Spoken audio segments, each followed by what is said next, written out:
Halo semuanya, selamat datang di channel Millions. Dan di video kali ini kita akan bahas soal Tools and Workspace. Oh ya, ini adalah series UI UX Affinity Designer. Episode 1 kemarin itu adalah introduction, basicnya, dasarnya. Oke, langsung aja kalian buka software kalian. Lalu kalian terserah bikin ukuran berapa. Karena di sini kita nggak akan mendesain atau membuat ilustrasi, kita hanya bahas tools dan workspace-nya. Oke, jadi pertama kita mulai dari Move Tool. Move Tool ini seperti kursor biasa penggunaannya ya. Penggunaannya itu ya seperti biasa gitu. Untuk memindahkan atau select sana, select sini, ya kan? Dan shortcut-nya adalah V. Jadi pastikan kalian ingat shortcutnya agar bisa membantu kinerja kalian. Lanjut, ada Artboard Tool. Ini gunanya untuk menambah artboard. Nah, caranya adalah kalian tinggal insert. Oke. Jadi dia langsung pas dengan ukuran kanvas yang kalian bikin di awal. Kalau mau tambah bisa juga tinggal insert. Seperti ini. Tapi kalau kalian pengen bikin ukurannya berbeda, kalian tinggal pergi ke panel transform dan kalian ubah ukuran width sama height-nya. Oke? Seperti itu.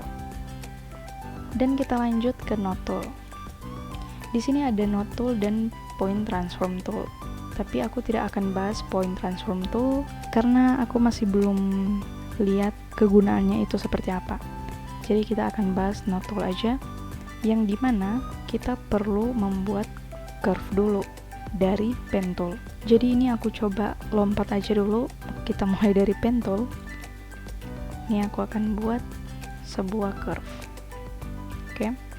Nah, kegunaan node tool itu ada dua, menambah node, ya titik-titik kotak atau bulat, dan juga mengatur node seperti ini. Oke, bisa juga kalian tarik di bagian garisnya. Dan kalian bisa atur juga garis yang ini. Garis dari node-nya. Oke. Lanjut ke corner tool atau shortcut-nya C. Ini kalian tinggal lihat ujungnya. Kalau udah ada garis lengkung, kalian tinggal tarik aja. Ya, ini tarik ke bawah. Nah, inilah jadinya. Atau kalian bisa atur di bagian sini.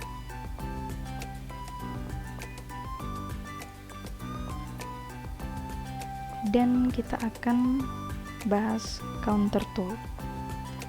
Ada baiknya aku bikin rectangle tool dulu. Di sini aku tidak akan pakai stroke. Jadi aku hilangin aja. Dan ini aku ganti ke warna abu-abu. Oke, balik ke counter tool atau shortcutnya O. Nah, kalian bisa lihat ikonnya itu seperti corner tool, dan kalian tinggal geser ke kiri untuk kecilin atau ke kanan untuk gedein.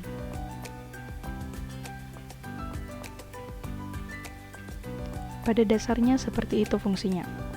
Nah, kalau kalian pengen belajar soal yang di atas ini, aku akan bahas lebih detail itu nanti. Ini aku akan bahas secara keseluruhannya, ya, soal fungsinya. Oke? Lalu pen tool tadi udah, dan sekarang pensil tool. Kita bikinnya di sini aja. Jadi gunanya mirip-mirip seperti vector brush tool. Dan tadi juga aku udah coba kalau pencil tool ini ketika kita klik di bagian panel brushes itu bisa berubah juga. Dan kita lanjut ke fill tool. Nah, ini bagusnya kita pakai rectangle tool dulu. Oke, kita nggak pakai stroke di sini. Nah, biasanya dia akan bekerja di gradient. Jadi kita langsung bikin aja gradient pakai fill tool aja. Lalu kita tarik. Nah, dia kayak gini. Jadi nanti kalau kalian pengen ganti warna, misalnya di bagian sini, kalian klik,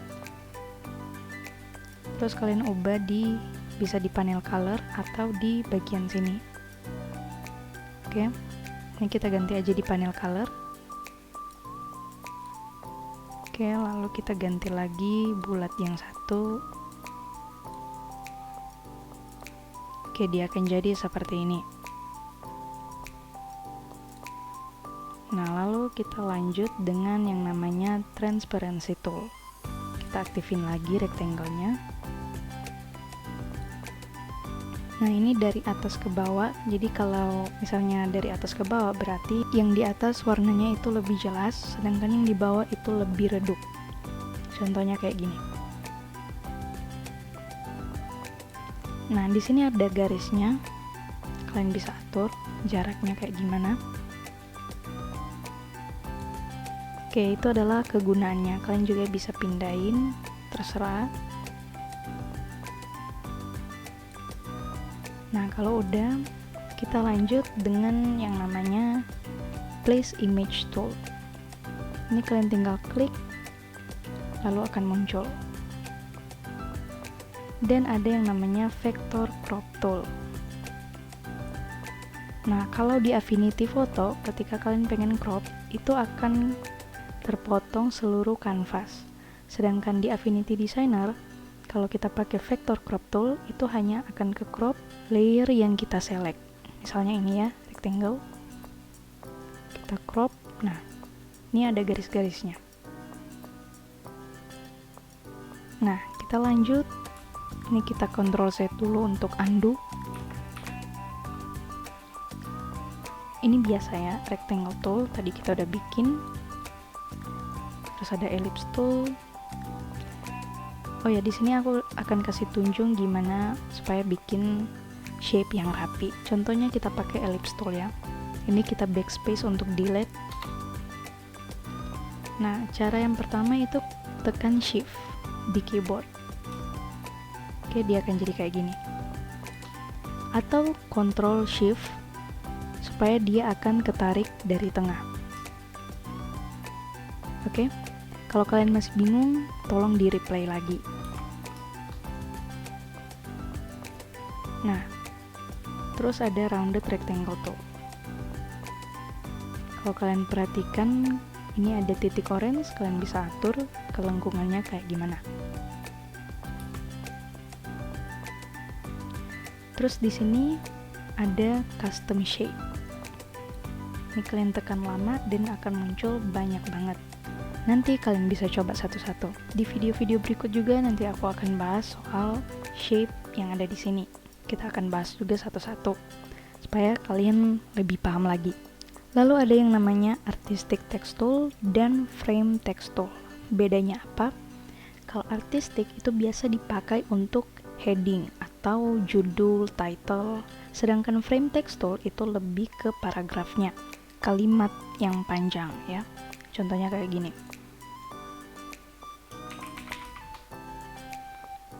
Kalau frame text tool itu kita bikin frame-nya dulu. Nanti tulisannya akan lebih kecil.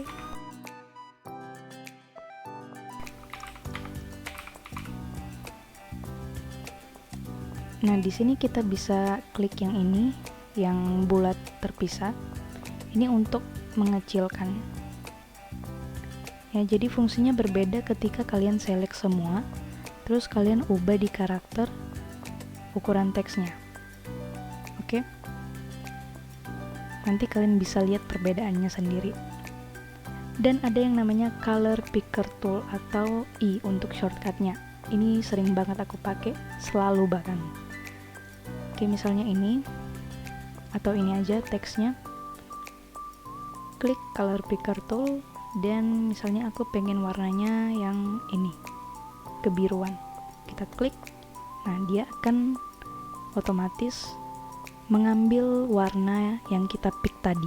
Setahu aku kalau di Adobe Illustrator, ketika kalian pick gradient, itu biasanya akan muncul gradient juga. Tapi kelihatannya kalau di Affinity Designer itu hanya mengcopy satu warna aja. Oke, kita lanjut. View tool atau H ya di keyboard. Ini kalian bisa tarik kayak gini. Nah, ada cara yang lebih gampang, yaitu kalau di mouse kalian itu ada tombol scroll, kalian tekan tombol scroll kalian.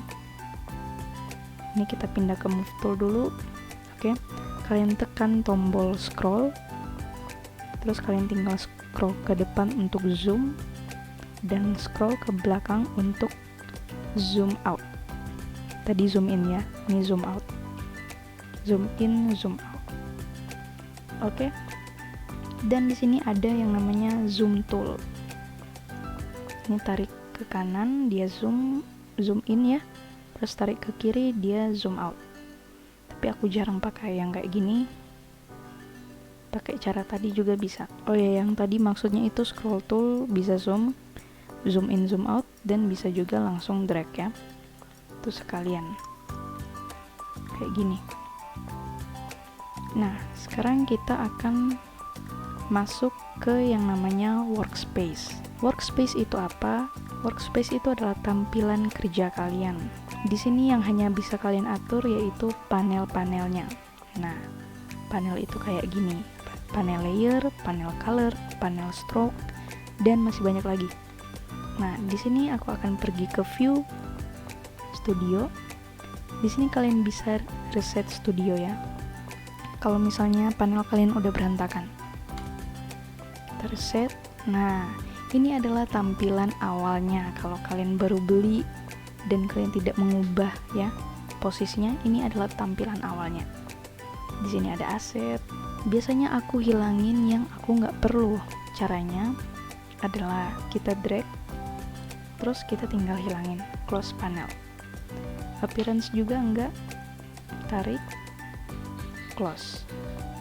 Biasanya aku nyamannya layer itu di sebelah kiri. Layer aku tarik sampai ada tanda biru seperti ini. Klik lepas. Di sini kalian juga bisa panjangin panelnya sesuka kalian ya, dan senyaman kalian. Nah, sekarang kita coba bikin workspace kayak yang tadi, yang sebelumnya ya. Kalian juga bisa boleh praktek sendiri langsung sekarang ya, dan kalian pilih workspace yang cukup nyaman buat kalian. Ini colornya aku pindahin di bagian sini. Stroke-nya juga. Oke. Terus efek di bagian bawah. History itu aku nggak pakai, jadi close aja. Navigator juga enggak. Style bisa aja berguna, aku pindahin ke atas. Textile itu enggak. Stock bisa aja berguna. Nah, kalau ada yang kurang, kalian tinggal pergi ke view studio, dan aku pengen tambahin karakter supaya aku bisa edit tulisan atau teks. Nah, munculnya kayak gini. Ini kalian tinggal tarik aja. Oke. Kalau masih ada yang kurang, kita kembali lagi ke studio. Dan di sini aku akan pilih simbol. Simbol biasanya berguna. Ini style nggak perlu. Balik, kita ambil yang isometric. Oke, di sini kalian bisa urutkan mana yang kalian perlu. Nah, kalau udah dan kalian pengen simpan tampilan kerja kalian, kalian tinggal pergi ke view lagi, studio preset, add preset. Di sini kalian tinggal namain. Oke. Nah, dia udah tersimpan. Gimana kalau misalnya aku tarik ini? Nah, berarti kalian sedang membuat workspace baru. Kalau kalian mau simpan, kalian bisa bikin kayak tadi. Dan ini bukan berarti tersimpan di workspace yang udah kita buat, enggak. Kalau misalnya kita klik lagi, dia akan kembali seperti semula. Jadi tenang aja buat kalian yang pengen bikin workspace baru, langsung aja pindahin posisinya. Kira-kira seperti itu video kali ini, penjelasan dasar, penjelasan secara umum ya untuk tools dan juga workspace, atau di Affinity itu studio. Di episode ketiga nanti aku akan jelasin roadmap-nya. Jadi roadmap-nya itu adalah urutan-urutan yang akan kita pelajari mengenai UI UX Affinity Designer. Semoga video ini bermanfaat. Kalau kalian suka silahkan like. Kalau kalian punya request atau pengen sharing soal vector illustration dan Affinity Designer maupun doodle, kalian tinggal komen di bawah dan support terus channel ini dengan cara subscribe, dan kita akan jumpa di video berikutnya. Bye bye.